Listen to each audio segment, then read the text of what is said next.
Hello students, welcome back to the maths class. Today we are going to continue with solving an equation with transposition of terms. In the last video we studied the solving equation with LHS and RHS method. Now today we are going to understand this transposition of terms. Now what is the meaning of transposition? Transposition means you have to transfer the position of the numbers. If you are shifting the numbers from one side to another side, then it is called transposition of terms. So from LHS to RHS you are sending the numbers, that is called transposition. In LHS and RHS what we were doing, we were balancing both the side, but here we will not balance, but we will shift the extra part to another side. But directly we cannot send, we have to follow some rules. So here are the four main rules. If minus is there, if you are sending from LHS to RHS, it will become plus. If plus is there, it will become minus.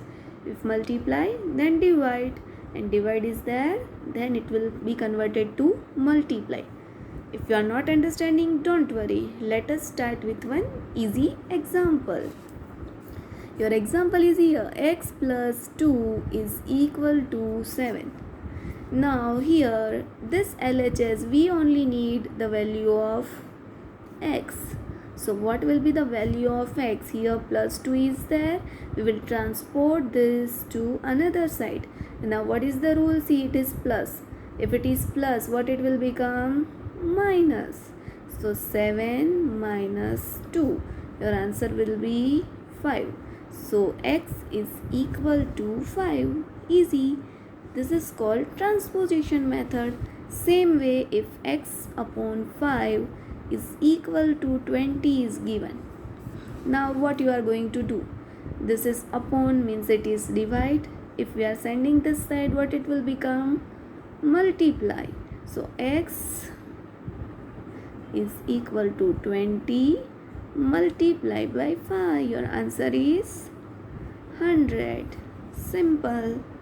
Easy. So this way you are going to solve the equation with transposition method. You are sending from LHS to RHS, then the signs are changing. If it is minus, it is becoming plus. If it is plus, it is becoming minus. Multiply will become divide. Divide will become multiply. Now let us solve one example from your book. Okay, here is the example. A upon 4 plus 8 is equal to 30. We need the value of variable, that is a. So a upon 4 we will keep as it is. Now plus 8, first we will send to other side. So 13 minus 8 it will become, plus will become minus.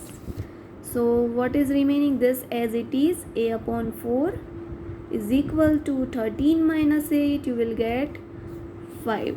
Now here 4 is in divide. If you will send to another side, it will become multiply. So a is equal to 5 multiply 4. Your answer is 20. So this way you are going to do transposition method. Now suppose if you are getting, now one shortcut trick, as I told you, one easy trick I will be telling you. Suppose if you are getting minus a is equal to minus 8, then you can cut both the minus and your answer will be a is equal to 8. Similarly, if you are having like this, a upon 2 is equal to 7 upon 2. Suppose this way you are having the question. If both the side of equal same number is there, then you can easily cut it and your answer will be a is equal to 7. But if here 7 upon 2 plus 2 is there, then this 2 is not alone, so you cannot cut. If it is alone, then only you can cut and directly get the answer. Let me give you one more example. Suppose 5 upon 3 plus 2x is equal to 4 upon 3 is given. Now here you cannot cut this 3 directly, but you have to solve the equation like this. You want the value of 2x. 2x is equal to 4 upon 3. This is plus, it will go that side, it will become minus 5 upon 3. Now 4 minus 5 minus 1 upon 3. So 2x is equal to minus 1 upon 3. So x is equal to minus 1 upon 3. This is 2, that is multiply, so it will become divide. So your answer will be minus 1 upon 6. This way you are going to solve the equation by transposition method. Now you can practice the exercise and then we will continue in the next video. Bye bye. Have a nice day.